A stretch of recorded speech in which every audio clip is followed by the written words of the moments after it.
Shoulders anti dandruff ஷாம்புவை fungal ஆக்னிக்கு face வாஷாக ட்ரை பண்ணலாமா?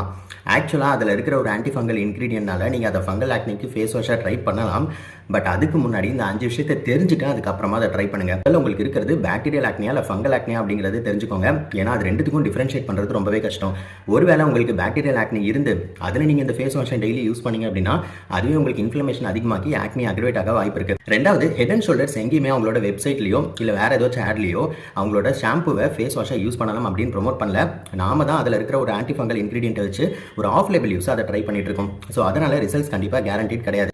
சென்சிட்டிவ் ஸ்கின் இருக்கிறவங்க இதை ஃபேஸ் வாஷை யூஸ் பண்ணாதீங்க. ஏன்னா இதில் இருக்கிற இன்க்ரீடியன்ஸ் உங்கள் ஸ்கின்னை இன்னுமே இரிட்டேட் பண்ண வாய்ப்பு இருக்கு. நார்மல் ஸ்கின் இருக்கிறவங்க கூட ஒரு ஷார்ட் டேர்ம்க்கு இதை ஃபங்கல் ஆக்னிக்கு ட்ரை பண்ணலாமே தவிர்த்து லாங் டேர்ம்க்கு யூஸ் பண்ணீங்க அப்படின்னா உங்களோட ஸ்கின் பேரியர் டேமேஜ் ஆக வாய்ப்பு இருக்கு. ஏன்னா ஷாம்புல இருக்கிற இன்க்ரீடியன்ஸும் ஃபேஸ் வாஷ்ல இருக்கிற இன்க்ரீடியன்ஸ்க்கும் நிறைய டிஃபரன்ஸ் இருக்கு. And last one, most important, ஃபேஸ்ல வரது எல்லாமே முதல்ல ஆக்னி கிடையாது. ஸோ உங்க டெர்மட்டாலஜிஸ்ட்டை கன்சல்ட் பண்ணி அது ஆக்னி தான்